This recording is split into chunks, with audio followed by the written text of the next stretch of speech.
certo. Muito obrigado, reverendo. Boa noite, igreja. A graça e a paz do nosso Senhor Jesus. Quando ele falou que eu era o mais novo, eu achei que ele ia falar que eu era o mais bonito, né? Mas tudo bem. Aí quando ele falou o mais novo, eu falei, só de rosto. Tem um monte de gente que, quando eu conto a minha idade, se assustam, né?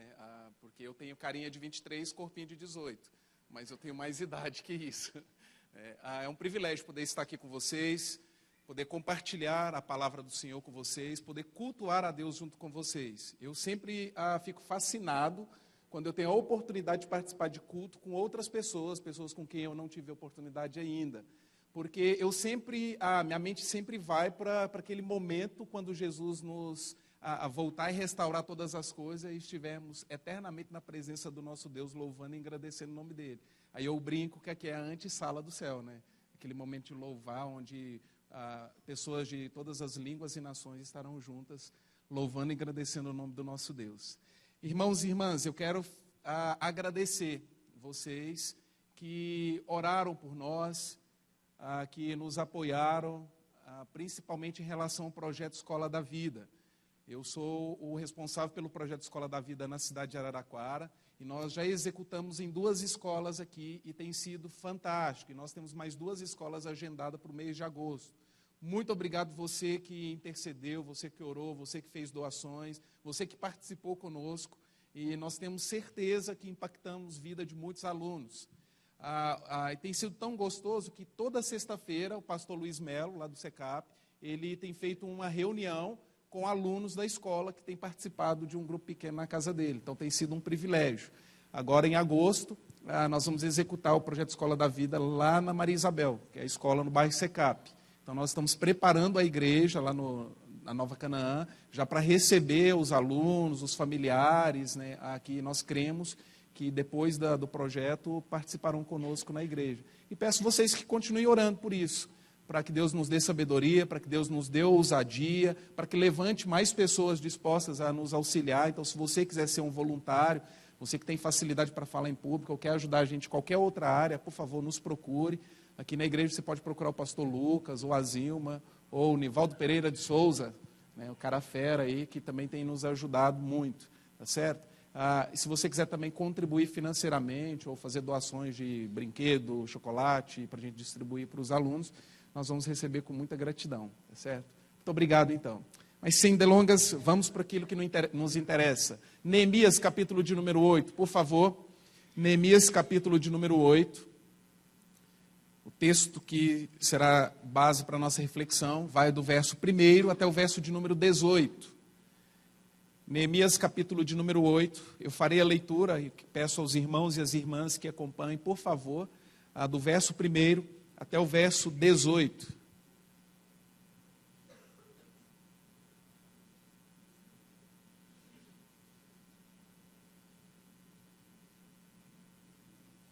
Neemias, capítulo de número 8, do verso 1 até o verso 18.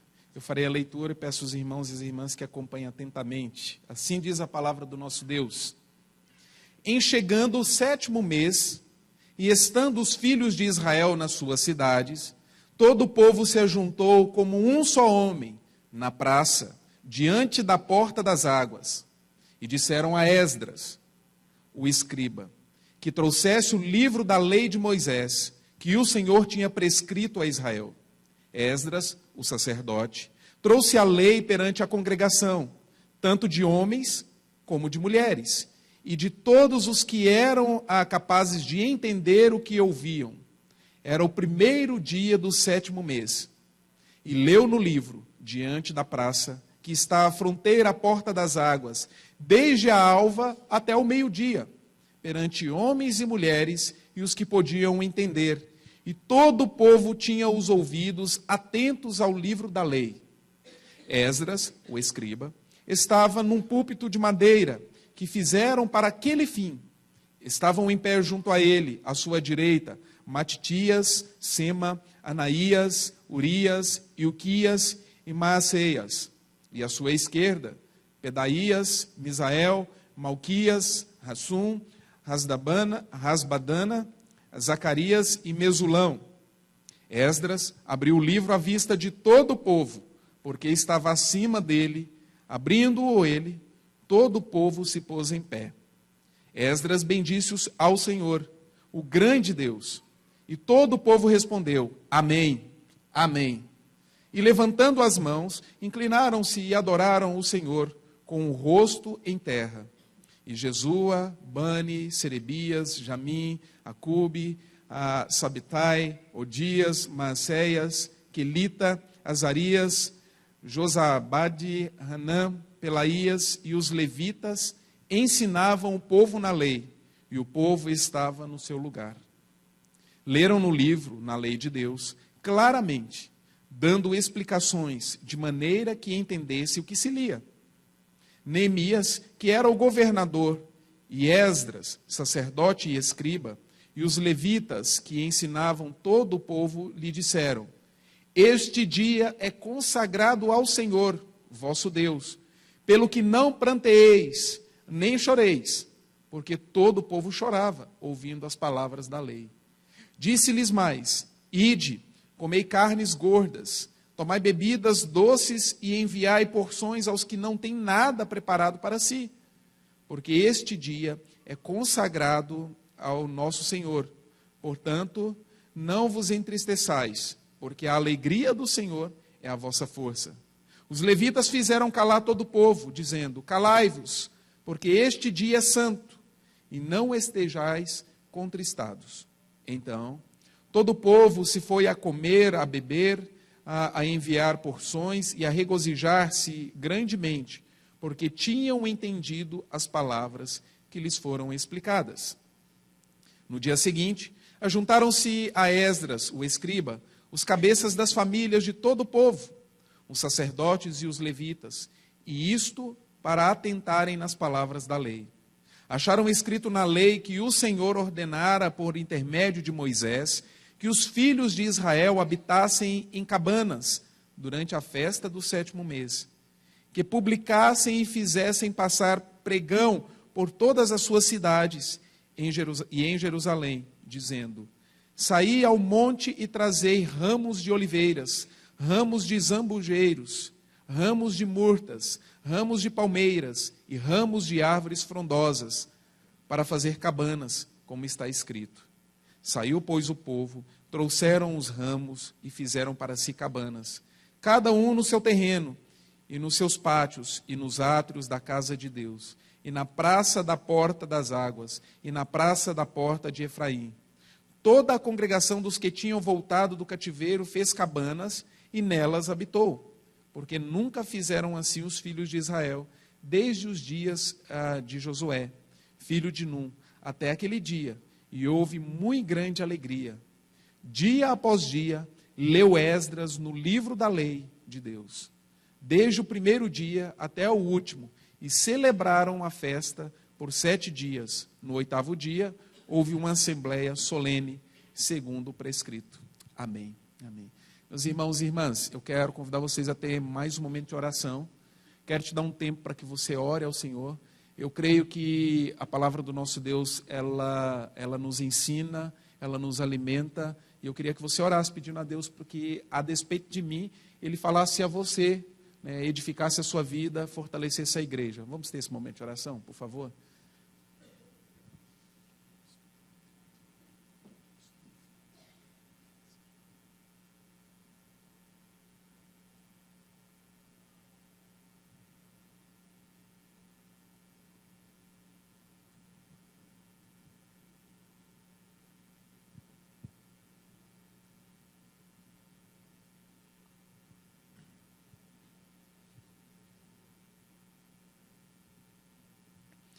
Ó Deus Todo-Poderoso, majestoso e sublime Tu és, ó Pai. Bendito é o Teu santo nome. Ó Deus, nós acabamos de ler a Tua palavra e cremos que ela é viva e eficaz. Cremos que ela é útil para o nosso ensino, para a nossa repreensão, para a nossa correção, para a nossa educação na justiça, ó Pai. E eu rogo ao Senhor, em nome de Jesus Cristo, que a despeito de mim, fale aos Teus servos e servas nesta noite, ó Pai, alimentando cada um aqui, ó Deus, fortalecendo a fé de cada um e ajudando-nos, ó Deus, a colocarmos em prática o ensinamento da Tua palavra, a fim de que o nome do Senhor seja sempre exaltado e glorificado, ó Deus. Ó Deus, que a palavra do Senhor cause transformação nas nossas vidas e nos mova a vivermos de modo digno do Evangelho de Jesus Cristo. Nós agradecemos, ó Deus, pelo privilégio que o Senhor nos dá de nos reunirmos e pudermos estudar a Tua palavra. Louvado seja o Teu santo nome, Pai. Esta é a nossa oração, ó Deus, em o nome do Senhor Jesus. Amém. Amém. Irmãos e irmãs, no ano de 2010, eu tive o privilégio de assistir um vídeo de uma tribo localizada em Korupum, que fica no oeste da Indonésia. Uma tribo chamada Kimial. Essa tribo tinha, naquela época, cerca de 4.000 habitantes, sendo que 98% desses habitantes falavam apenas a língua nativa. Naquela localidade existia também uma missionária, Rosa Kidd, e durante vários anos que ela trabalhou como missionária junto àquela tribo, ela se empenhou em traduzir a Escritura Sagrada para a língua daquelas pessoas. E cerca, mais ou menos, de 15 anos, ela trabalhando, ela conseguiu, então, traduzir o Novo Testamento, pelo menos, para aquela tribo. E aquela tribo, no momento em que eles receberiam a Escritura Sagrada, eles se juntam como um só povo e recebem, então, a Bíblia agora traduzida em seu vernáculo.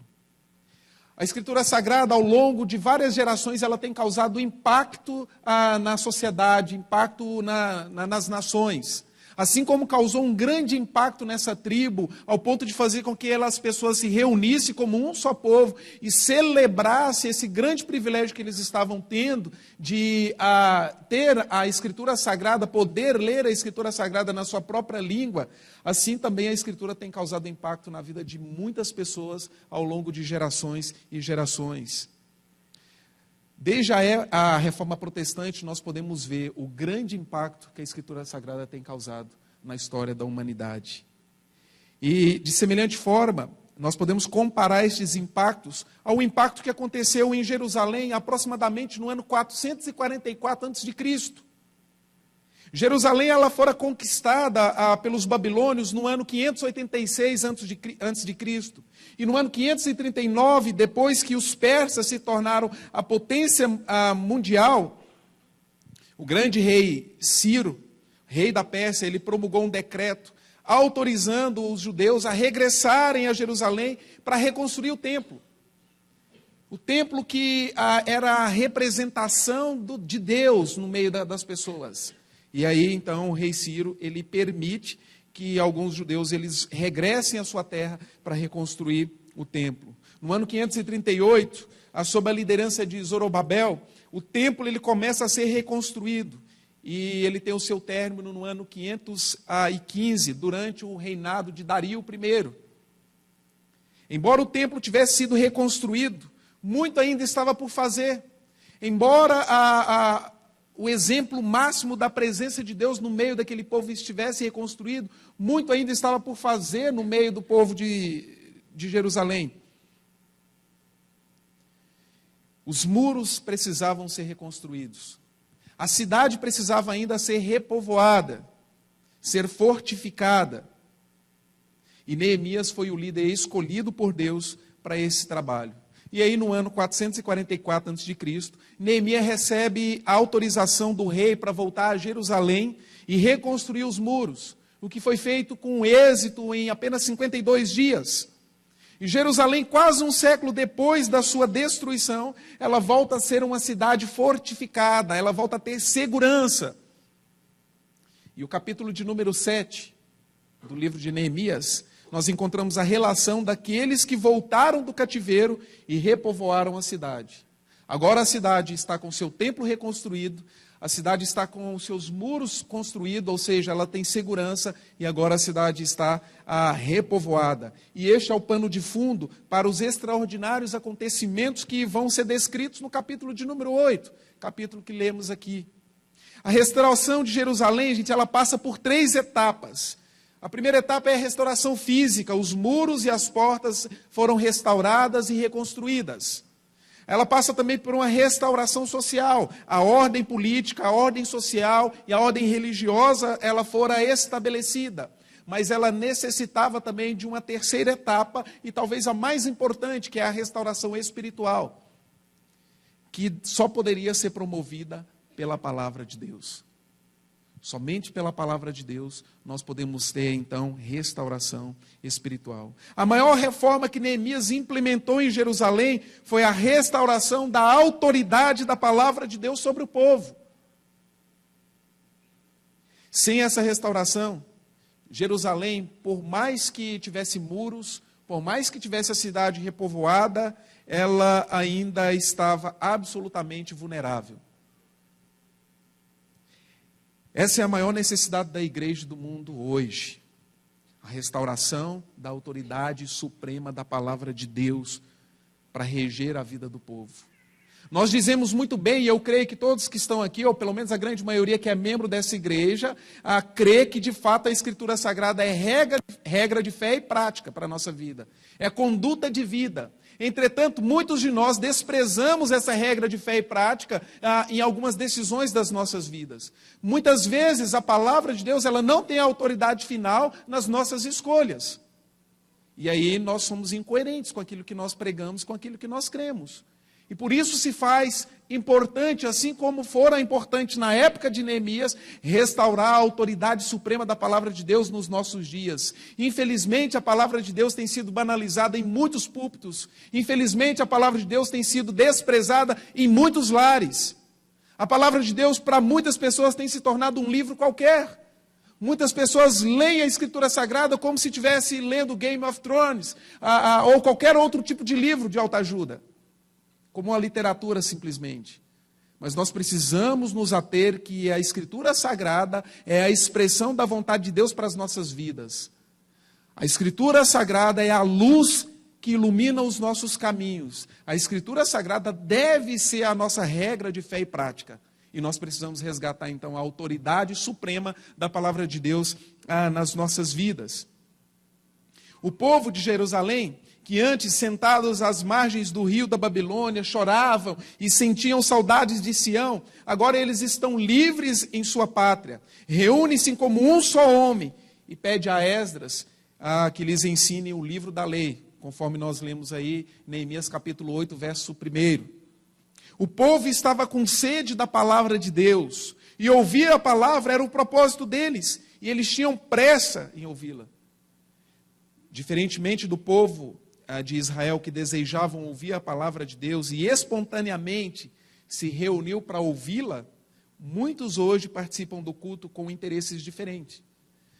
Nós estamos com uma série de mensagens lá no Selmi Day, tanto lá na Nova Canaã quanto na Igreja Presbiteriana e Américo Brasiliense. Nós estamos fazendo a mesma série, é o mesmo assunto, o texto a gente acaba diferenciando. O título é Repense.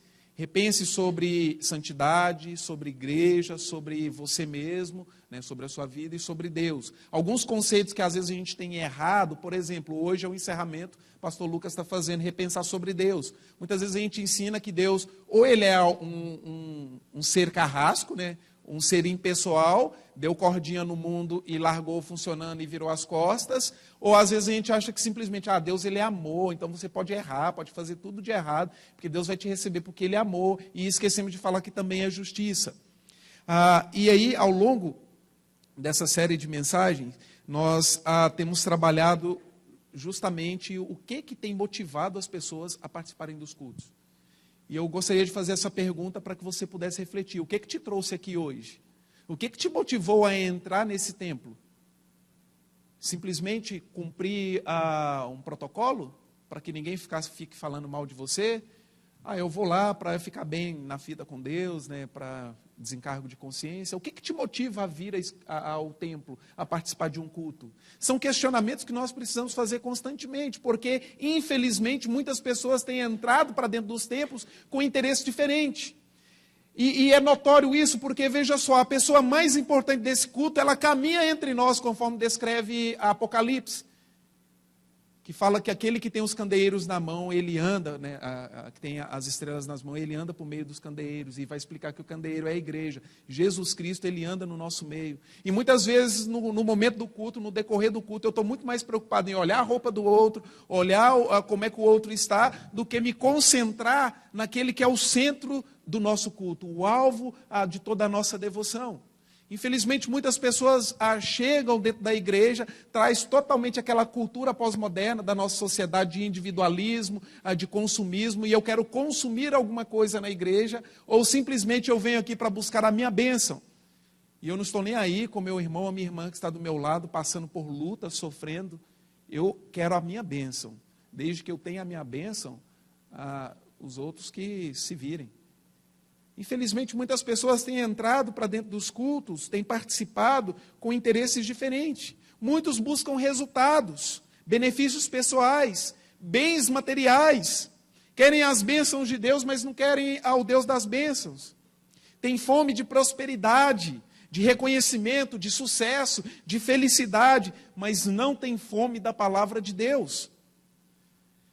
Eu formei no Seminário Presbiteriano do Sul em 2012 e eu tive o privilégio de trabalhar na igreja onde eu era membro, em 2013. Então, quando você vai trabalhar onde você conhece, você tem mais liberdade. Eu cheguei, primeiro mês, lá mês de janeiro, eu fiz uma pesquisa com os jovens da igreja. Cerca de 70 jovens da igreja, e a pesquisa era o seguinte: quantas vezes por semana você lê a Escritura Sagrada? 70 jovens. 5 liam a Escritura todos os dias. A grande maioria, cerca de 60 pessoas, lia a Escritura uma vez por semana. Você entende o que quer dizer isso? Lia no domingo, para não ficar esquisito, pelo menos no domingo ele lia na hora do culto. Pelo menos eu entendi assim. E a outra pergunta que eu fiz é quantas vezes por semana a pessoa orava. Gente, na pesquisa tinha jovens que oravam 3 vezes por semana. Eu falei, que isso? Mas todos eles querem ter sucesso, todos eles queriam ter reconhecimento, todos eles queriam ser ou o melhor advogado da cidade, ou o melhor político, ou o melhor médico, ou o melhor engenheiro. Todos eles tinham fome de reconhecimento. Ou seja, está indo junto com a cultura. Mas nós fomos chamados para nadar contra a maré, contra a cultura. Poucos deles tinham fome da palavra de Deus. Poucos deles faziam escolhas baseadas na vontade de Deus. E essa tem sido a realidade de muitos de nós. Não temos fome da palavra de Deus, mas nós queremos tudo aquilo que a sociedade pode nos beneficiar. Infelizmente, tem sido assim. As igrejas, elas têm vivido quatro graves problemas. Um grave problema que tem atingido ou assolado a maioria das igrejas no cenário evangélico brasileiro é o que nós chamamos de liberalismo teológico. O que quer dizer isso de liberalismo teológico? São pessoas que tentam esvaziar a Escritura, desabonar a sua veracidade, negando assim a sua inerrância. Muitas pessoas, isso aqui é palavra, homens que escreveram, então está cheio de erro. Muitas pessoas que querem, eu não consigo provar os milagres, então eu posso desprezar isso. Querem selecionar aquilo que é útil, aquilo que não é útil da Escritura Sagrada. Isso tem assolado muitas e muitas igrejas, um liberalismo teológico. Um outro grave problema é o que nós chamamos de sincretismo religioso, que é uma fusão de concepções religiosas diferentes, negando a suficiência da palavra. É mais ou menos assim. Eu gosto muito dos escritos do reverendo Augusto Nicodemos, e ele tem num dos livros dele, que ele chama de Ateísmo Cristão, ele diz que nós somos evangélicos com mente católica, ou seja, nós temos um ritual que muitos de nós queremos ainda executar. Nós criamos ainda amuletos para todos nós, e esquecemos que a Escritura Sagrada ela é suficiente, nós não precisamos de amuleto. O sincretismo religioso também é assim, está dando certo determinada atividade aí em alguma igreja. Ou vamos agregar aqui, se está dando certo lá, vamos agregar. E nós não levamos nem em consideração se aquilo é coerente ou não com a Escritura Sagrada. E por isso que a gente vê tantas atrocidades em muitas igrejas por aí. No período de seminário, uma das nossas atividades era visitar algumas igrejas que não fosse presbiteriana, porque a gente conhece muito bem a liturgia presbiteriana, e como o presbítero Fábio bem disse, é uma liturgia fantástica, onde o tempo todo ela tenta mostrar a centralidade de Deus e a nossa pequenez. E isso mostra como o nosso Deus é maravilhoso, porque apesar de tão pequenos, Ele se preocupa com cada um de nós. Ele se faz presente no nosso meio. E aí nós fomos convidados a visitar qualquer outra igreja para ver como é que era o processo de liturgia. E eu fui visitar uma igreja, não vou mencionar o nome aqui, mas o culto começava às 8 da noite, quando deu mais ou menos 10 da noite, acabou o louvor, o rapaz deu uma palavra de uns 15 minutos e voltou novamente o louvor. E no segundo momento do louvor, já era umas 10h30 mais ou menos da noite, ele disse assim, olha, o Espírito Santo tem liberdade no nosso meio. Aí nesse momento eu concordei, falei, claro, quem sou eu para poder limitar o Espírito Santo? O Espírito Santo tem liberdade no nosso meio. Aí ele continua a palavra. Então, se você quiser correr, você corre. Se você quiser pular, você pula. Se você quiser gritar, você grite. Se você quiser jogar no chão, você se joga. Porque o Espírito tem liberdade no nosso meio. Gente, quando ele falou isso, eu olhava assim para o meu amigo, que também estava fazendo o trabalho, e falei, que loucura é essa?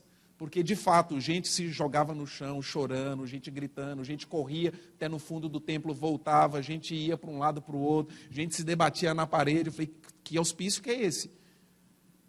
Essa é uma ideia que a gente pode ter aqui de sincretismo religioso, uma falta de compreensão clara da Escritura Sagrada que nos leva a cometer absurdos num momento de culto. Mas um outro grave problema que tem assolado as igrejas é o que nós chamamos de ortodoxia cristã morta. Ortodoxia significa ensino correto. O ensino correto das Escrituras, que seria. Mas em muitas igrejas, esse ensino correto das Escrituras está morto, porque não estão ensinando a Escritura Sagrada. Estão ensinando vários tipos de metodologia de autoajuda, menos a Escritura Sagrada. Fala-se em tantas coisas, menos naquilo que Deus está dizendo. E estão ensinando as pessoas a determinarem, a exigirem um monte de coisa, mas não ensinam as pessoas a tomar a sua cruz, a negar a si mesmo e a seguir o caminho de Cristo. Então, infelizmente, esse é um problema que tem assolado as igrejas, uma ortodoxia cristã morta. E uma ortodoxia morta leva ao que eu chamo de ortopraxia morta. Se a ortodoxia é um ensino correto das Escrituras, ortopraxia é a prática do ensino correto das Escrituras. Se eu tenho um ensino errado, a minha prática também vai ser errada. Isso é consequência, é natural. Então, um ensino errado da Escritura me leva a viver uma prática da Escritura também de forma errada. E, por fim, um outro grave problema que tem assolado as igrejas é o analfabetismo bíblico. Muitas pessoas de nossas igrejas não conhecem nada de Bíblia. Muitas pessoas não conhecem. Na escola dominical, lá na Nova Canaã, eu tenho estudado com eles a visão geral da Bíblia, né, e nós estamos estudando agora do Novo Testamento. E hoje nós vamos estudar o Evangelho segundo Lucas. E eu falei, vamos lá pessoal, então abra em Lucas. E de repente eu percebi uma pessoa procurando Lucas no Antigo Testamento. Aí assim, na hora eu tenho que respirar fundo, né gente? Porque o pastor ele tem que ser muito amoroso, né? A vontade era de pegar minha Bíblia e dar na cabeça. Mas aí eu respirei fundo e falei, meu irmão, Lucas está no Novo Testamento. Vai um pouquinho mais para frente, com todo jeitinho, né? Mas eu falei, ó, como assim, gente? Uma pessoa que está quase 10 anos na igreja não sabe achar o Evangelho de Lucas? E talvez muitos de vocês aí estão falando, nossa, eu sou um desses, que não sei onde que acha um livro da Bíblia. É diferente, se você está acostumado com a Bíblia, você pega uma Bíblia nova, as páginas estão meio grudadas, você tem uma dificuldadezinha em encontrar, isso é diferente.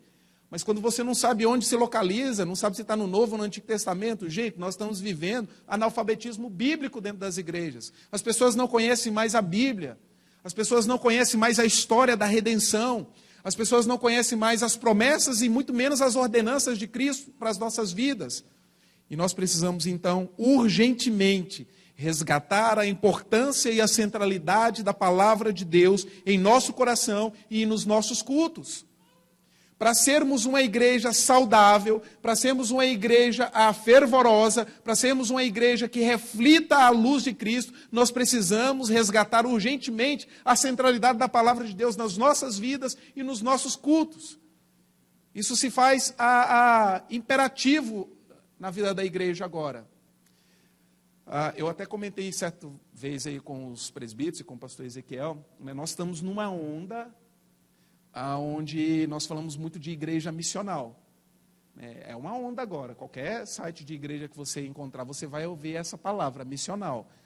Agora nós temos que ser uma igreja missional. E eu creio que a gente tem que ser mesmo uma igreja missional. Mas o meu entendimento de igreja missional não é um monte de estratégia que eu aplico na igreja. Estratégias de marketing, estratégias de administração, estratégia de psicologia positiva, estratégia de neurociência. Não é isso. Eu entendo que ser uma igreja missional é quando a palavra de Deus ela tem centralidade na minha vida. É ela que vai direcionar a minha vida. Porque é a única que pode transformar o meu caráter e transformar o meu coração. É a única que pode fazer aquela velha natureza que é totalmente rebelde a Deus se diminuir, para que eu me torne submisso e obediente a Ele. É muito importante. Nós devemos ser, sim, uma igreja missional, pautada pela Escritura Sagrada. Uma igreja que viva com sinceridade a verdade do Evangelho. Que viva de modo digno a verdade do Evangelho. Os reformadores, eles entendiam que a palavra de Deus é o centro do culto. João Calvino, olha o que ele diz: o púlpito é o trono de Deus, é o trono de onde Deus governa a sua igreja. O púlpito é o trono de onde Deus governa a sua igreja. Um grande pastor, um grande escritor, Martin Lloyd-Jones, ele disse assim, a tarefa mais importante do mundo é a pregação, bem como a maior necessidade da igreja e do mundo. A reforma pela qual passou Israel, a reforma de vida e de culto provocada pelo impacto da leitura e exposição da Escritura Sagrada, ela precisa ser resgatada também em nossos dias. A palavra de Deus, ela tem que ter a primazia, ela tem que ter a centralidade nas nossas vidas. E Neemias, no capítulo de número 8, que é o texto áureo sobre pregação, sobre a primazia da palavra de Deus no culto, nos versos 3 até o verso de número 5, Esdras lê o texto das Escrituras, que é a fonte da mensagem e a autoridade do mensageiro. No verso 7, 8 e depois versos 9 até o verso de número 12, Esdras explica e em seguida ele aplica o ensinamento da palavra. Esdras, gente, era um homem comprometido com a palavra. Ele tinha zelo, ele tinha fidelidade. E assim como Esdras era um sacerdote, ele tinha essa incumbência de transmitir a palavra. Quando nós atualizamos para o Novo Testamento, a Pedro ele vai escrever que nós somos sacerdócio universal. Nós também temos a missão ou a tarefa de transmitirmos e ensinarmos a palavra de nosso Deus. E aí nós temos que fazer com zelo e com fidelidade, assim como Esdras fez. A maior necessidade da igreja nos nossos dias é de homens e mulheres que conheçam, vivam e preguem a palavra de Deus com fidelidade e com zelo. Precisamos voltar a ser o povo do livro, da Bíblia. Eu lembro que quando eu era pequenininho, a gente sempre via, Hoje perdeu um pouco esse costume. O povo, um grupo de pessoas andava sempre com a Bíblia assim debaixo do braço, um livro preto debaixo do braço. E aí da onde vem a expressão, o povo do livro preto que andava debaixo do braço. Era um povo que tinha zelo, pela palavra, que decoravam versículos, que queriam ensinar, que viviam e buscavam viver de um modo que fosse digno do Evangelho de Jesus. A Bíblia precisa ser o nosso maior anseio. Nós temos que ter fome dela. Os israelitas estavam sedentos e famintos pela palavra. Eles permaneceram desde o amanhecer até o meio-dia, sem sair do lugar, com os ouvidos atentos. Não havia dispersão, não havia distração, não havia enfado. Interessante que hoje em dia, se a gente demora um pouco mais na pregação, no culto, as pessoas já ficam inquietas o tempo todo olhando para o relógio, talvez preocupado com amanhã, que não nos pertence ainda, ou às vezes preocupado com o que vai comer depois do culto, ou com o fantástico, ou com as atividades que vai fazer, e despreza o momento mais precioso, que é o momento onde nós estamos, como família da fé, na presença daquele que nos comprou com o sangue precioso de Jesus. Esse é um momento precioso, é um momento que nós deveríamos entrar e esquecer do mundo lá fora, e desfrutarmos desse privilégio. E quando a palavra de Deus tem a primazia ou a centralidade do nosso coração e nos nossos cultos, ela nos leva a 3 atitudes que são importantes. Primeira atitude, nos leva à adoração. Verso de número 6, ele vai falar justamente sobre isso, sobre a adoração. Olha o que diz, verso de número 6. Esdras bendisse o Senhor, o grande Deus, e o povo respondeu, amém, amém. E levantando as mãos, inclinaram-se e adoraram o Senhor com o rosto em terra. Quando a palavra ela tem centralidade nas nossas vidas, nós somos motivados ou nós somos levados à adoração. Todo o povo, ao ouvir atentamente a leitura do livro da lei, inclinaram-se e adoraram ao Senhor. Adoração, gente, ela é uma reação, ela é uma resposta de algo que nos alcançou. Um estilo de vida que deve ser moldada pela palavra. Deve ser uma busca pelo conhecimento de Deus, por viver em santidade, por reconhecer seus atributos. Mas, infelizmente, muitas vezes nós limitamos a adoração ao que nós chamamos de reducionismo musical. Naquele momento onde que o grupo de louvor estava cantando aqui, a equipe de louvor estava conduzindo a igreja a cantar, muitas vezes a gente reduz a nossa adoração a esse momento. Mas a adoração tem que ser um estilo de vida. O que você faz amanhã tem que refletir a adoração ao Senhor. Eu costumo dizer para os meus irmãos e irmãs lá no Selmi Day que se você vai lavar o banheiro, faça isso de uma forma que você glorifique o Senhor. Se vai lavar a vasilha lá, a louça, faça isso de uma forma que glorifique o Senhor. Porque a nossa vida deve ser um estilo de adoração. Nossa vida deve refletir santidade. E aí, dentro da série de mensagens que nós trabalhamos lá, o primeiro assunto foi repensar sobre santidade. E muitas pessoas, às vezes, entendem que santidade é cumprir um monte de regras, e quanto mais eu cumpro essas regras, mais santo eu sou. E esse é um pensamento equivocado. Porque, na verdade, quando o Senhor Jesus ele ora, lá em João capítulo 17, ele diz assim para o Pai, Pai, santifica-os na Tua palavra. A Tua palavra é a verdade. A verdade, santifica-os na verdade. A Tua palavra é a verdade. Então, quanto mais eu me envolvo com a palavra, quanto mais eu me envolvo com a Escritura, quanto mais eu me envolvo com Cristo, mais santo eu me torno.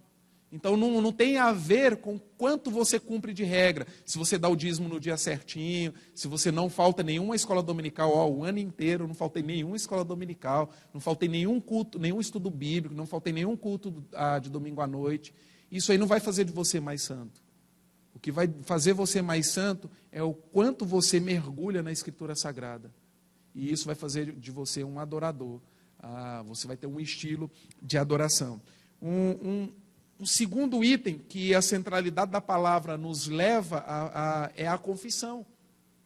Quanto mais eu mergulho na Escritura Sagrada, ou quanto mais a palavra tem a centralidade na minha vida, ela me confronta e ela me faz perceber realmente quem eu sou e faz perceber quem Deus é, a grandeza de Deus. E aí ela tem que me levar a confessar. No caso, o verso de número 9, o povo caiu em choro, em pranto. E o choro aqui pode ser descrito, ou pode ser entendido tanto quanto um choro de confissão, devido à negligência e à vida desregrada que muitos viviam, bem como um choro de desabafo.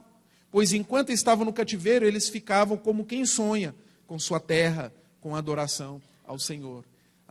Quanto mais a palavra ela se torna central na minha vida, mais ela me leva a perceber quem realmente eu sou. E quando eu percebo quem eu sou, não tem uma outra alternativa senão eu me desabar na presença de Deus. Eu abrir o meu coração na presença de Deus, confessando as minhas mazelas, mas também desabafando, falando das minhas lutas diárias, falando das minhas dificuldades, falando dos meus sonhos, dos meus projetos, para que eles encontrem consonância com a palavra de Deus e assim eu possa ser perdoado pelos meus pecados, mas eu também possa ser encorajado a viver os meus projetos de vida, desde que estejam alinhados com os projetos de Deus para as nossas vidas. A palavra de Deus, ela nos revela o verdadeiro conhecimento de Deus e de nós mesmos. E ter um entendimento correto das Escrituras nos ajuda a confiar ainda mais nas promessas de Deus. Primeira carta do apóstolo João, no capítulo 1, verso de número 9, talvez seja um dos textos que eu mais gosto. Porque ele diz assim, que se confessarmos os nossos pecados, Deus, Ele é fiel e justo para nos perdoar e nos purificar de toda injustiça.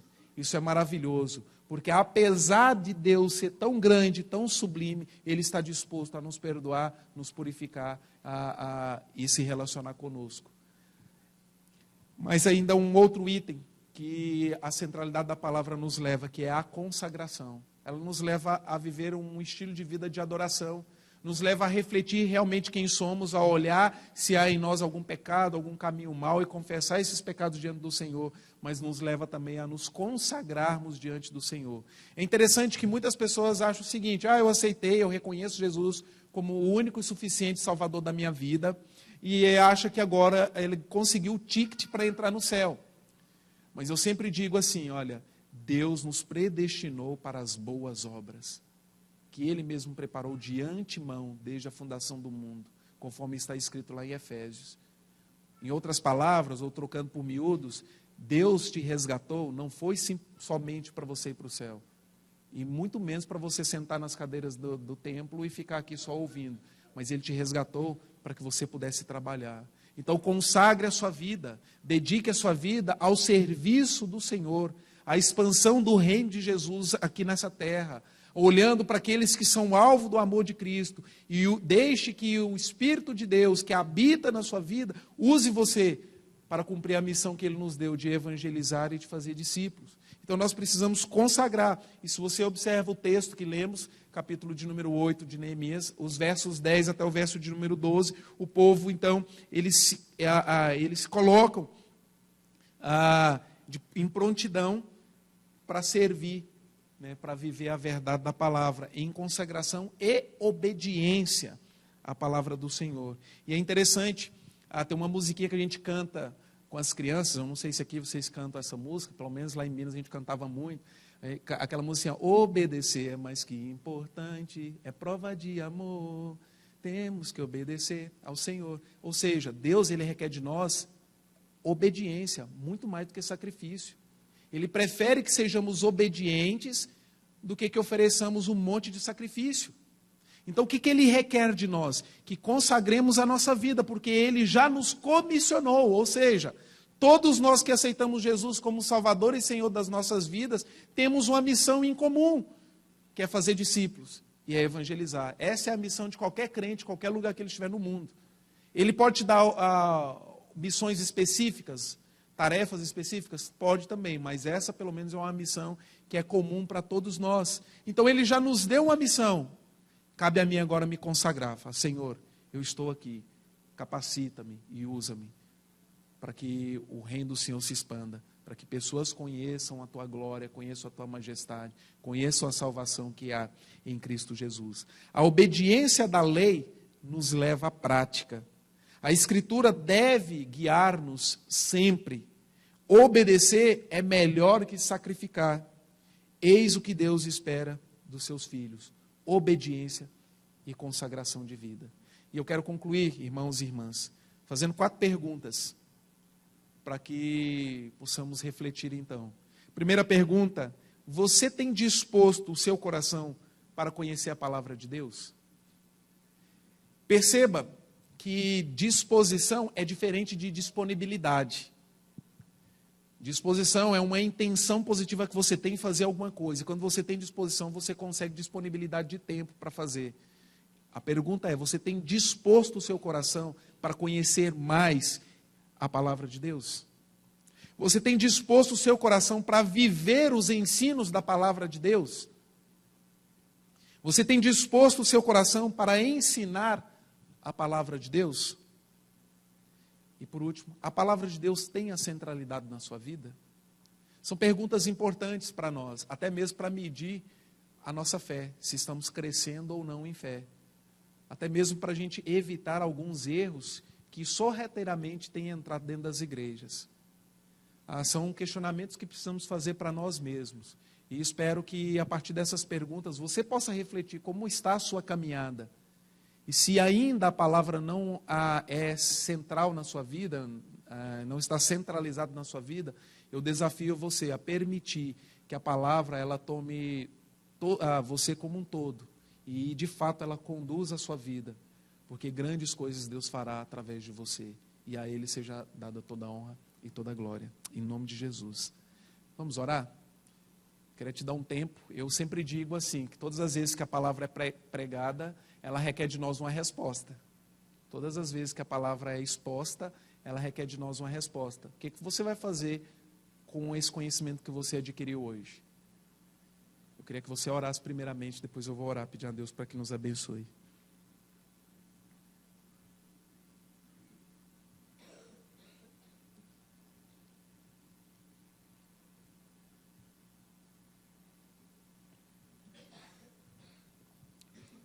Ó Deus grandioso, eu quero rogar ao Senhor em nome de Jesus, que sonde o coração de cada irmão e irmã aqui presente, ó Pai.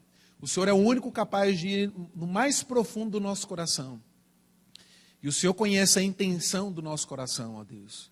Eu quero rogar ao Senhor em nome de Jesus que tenha misericórdia de nós, que nos ajude, ó Deus, a vivermos a nossa vida de forma agradável ao Senhor.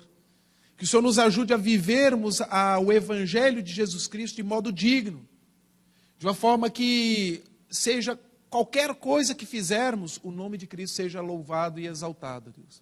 Que o Senhor nos ajude a colocarmos em prática o ensinamento da Tua palavra e que a palavra do Senhor tenha centralidade nas nossas vidas, nos nossos cultos domésticos, no culto solene, ó Deus. Que seja ela a luz para a nossa vida, para o nosso caminho, que seja ela o alimento que nos fortalece, que nos vivifica, ó Pai.